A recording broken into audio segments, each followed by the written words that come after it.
Today I'm going to read a book called A Weed is a Flower, The Life of George Washington Carver, written and illustrated by Aliki.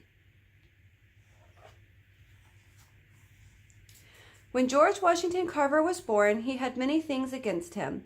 He was a sick, weak little baby. His father had just died, and his mother was left alone to care for him and his brother James. And even worse, he was the son of slaves. There was no hope for the future. But George Washington Carver was no ordinary man. He was a man who turned evil into good, despair into hope, and hatred into love. He was a man who devoted his whole life to helping his people and the world around him. And this is his story.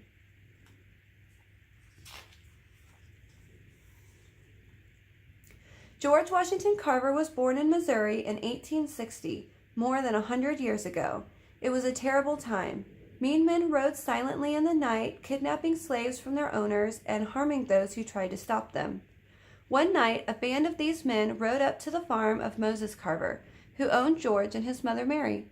Everyone ran in fear, but before Mary could hide her baby, the men came and snatched them both and rode away into the night. Moses Carver sent a man to look for them. Mary was never found. But in a few days, the man returned with a small bundle wrapped in his coat and tied to the back of his saddle. It was baby George. Moses and his wife Susan cared for Mary's children.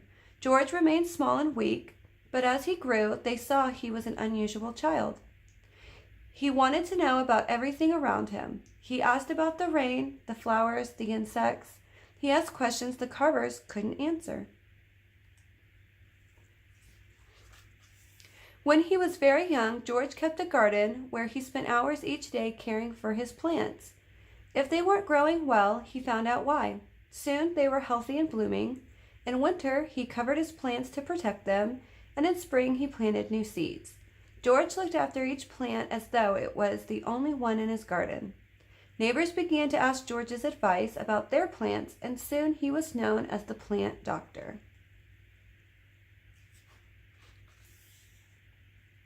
As time went on, George wondered about more and more things. He wanted to learn, and he yearned to go to school. In the meantime, the slaves had been freed, but schools nearby were not open to blacks. So when he was 10, George left his brother, his garden, and the Carver farm, and went off to find the answers to his questions.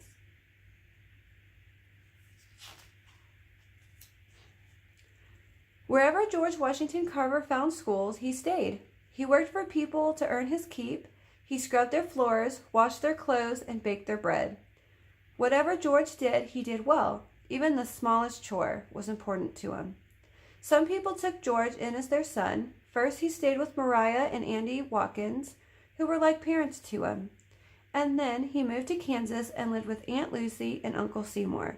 They too loved this quiet little boy who was so willing to help.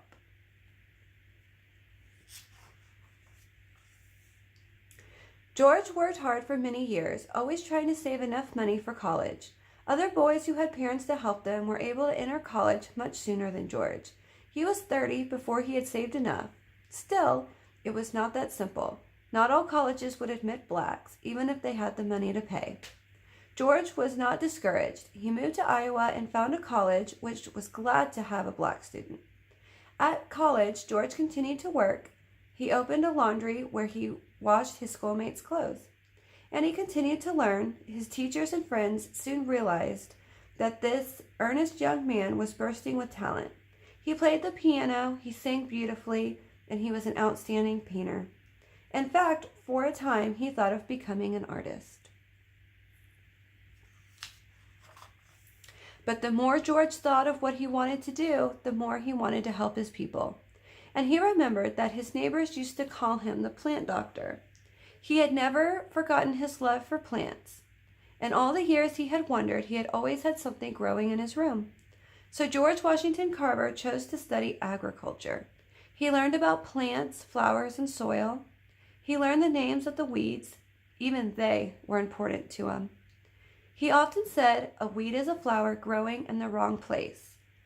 He still asked questions.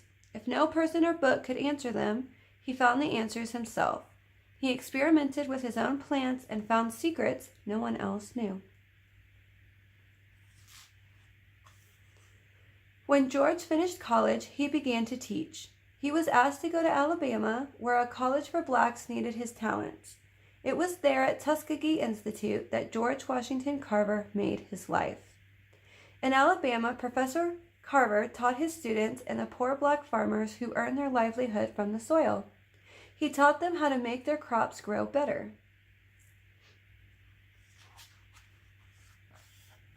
Most of the farmers raised cotton, but sometimes the crops were destroyed by rain and insects, and the farmers couldn't earn enough to eat. Professor Carver told them to plant other things as well. Sweet potatoes and peanuts were good crops. They were easy to grow. He said that raising only cotton harmed the soil. It was better if different crops were planted each year. The farmers did not want to listen. They were afraid to plant peanuts and sweet potatoes. They were sure that no one would want to buy them. But Professor Carver had experimented in his laboratory. He had found that many things could be made from the sweet potato. He made soap, coffee, and starch. He made more than 100 things from the sweet potato. And even though people in those days called peanuts monkey food, Professor Carver said they were good for people too. Besides, he found that still more things could be made from the peanut: paper, ink, shaving cream, sauces, linoleum, shampoo, and even milk. In fact, he made 300 different products from the peanut. Once, when important guests were expected at Tuskegee, Dr. Carver chose the menu.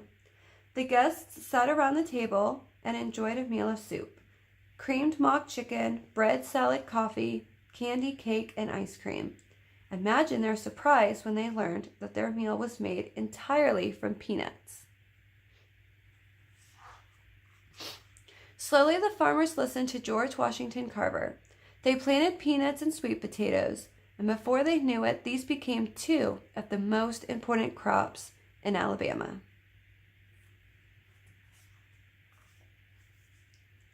Soon, the whole country knew about Dr. Carver and the great things that he was doing. He was honored by presidents and other important people. Every day, his mailbox bulged with letters from farmers and scientists who wanted his advice. He was offered great sums of money, which he turned down.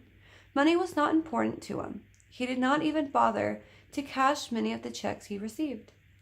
Throughout his life, George Washington Carver asked nothing of others. He sought only to help. He lived alone and tended to his own needs. He washed his clothes and patched them too. He used the soap he made and ate the food he grew.